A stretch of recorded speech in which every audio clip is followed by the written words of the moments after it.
Jadi banyak barang depan ke sini yang katanya bea cukainya nggak benar kerjanya.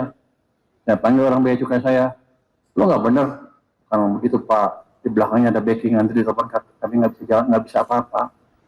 Ya udah, sekarang sikat aja. Era Bento, sosok bos eksekutif berandalan, imajinasi Iwan Fals tampaknya berakhir di tangan Menteri Keuangan Purbaya Yudisadewa. Backing Purbaya cuma satu, Presiden Prabowo. Yang lain yang merasa tersinggung kayak koboi sang Menkyu hanya bisa bersungut-sungut. Publik berpendapat inilah momentum Prabowo membersihkan negeri ini.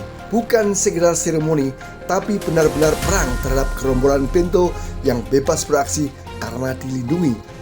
Contoh faktual terjadi pada kantor bea cukai dalam korupsi ekspor palm oil mill effluent atau limbah cair kelapa sawit untuk menghasilkan energi. Penyidik Kejaksaan Agung menggeledah 5 lokasi, salah satunya rumah pejabat bea cukai yang identitasnya masih dirahasiakan. Tindak korupsi terjadi tahun 2022, tapi kenapa baru 3 tahun kemudian dibongkar? Pertanyaan ini akhirnya dijawab belak-belakan oleh Purbaya. Ternyata selama ini ada kebiasaan melindungi pencoleng uang negara alias Bento. Saya baru tahu. Saya ketemu dengan Jaksa Agung. Saya nggak tahu ini rahasia apa enggak. Biar aja rahasia juga. Dia tanya sama saya, Pak, gimana kalau orang pajak atau bea cukai terlibat masalah hukum? Apa tuh? Diselewengkan, kayak gini, mencuri segala macam. Boleh nggak dihukum? Saya kan bingung pertanyaan, maksud Bapak apa? Boleh nggak dihukum? Ya hukum aja sesuai dengan kesalahan, kan semuanya sama. Di mata hukum kan semuanya sama. Rupanya sebelum-sebelumnya dilindungi. Jadi kalau ada seperti itu, akan ada intervensi dari atas supaya jangan diganggu karena akan mengganggu stabilitas pendapatan nasional. Itulah yang menciptakan bukan moral hazard. Seperti dikasih insentif untuk berbuat dosa. Kan begitu kan?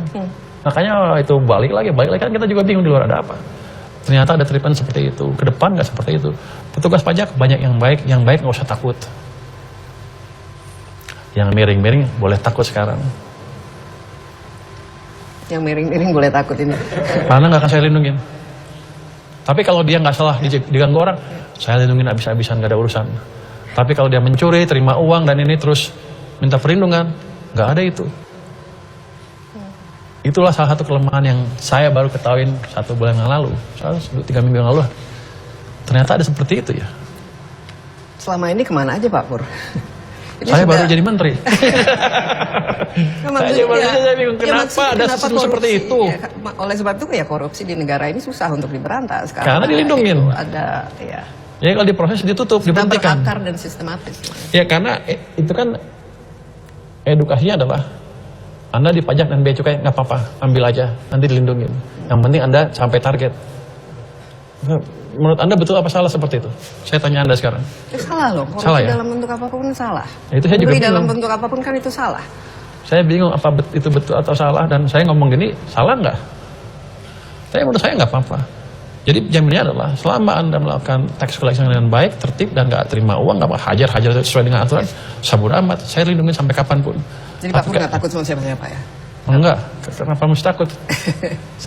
Emang harus takut sama siapa kalau gitu? Enggak, maksudnya kan ya istilahnya ya nggak tahu lah. Jadi panas nih, gue mesti takut sama siapa?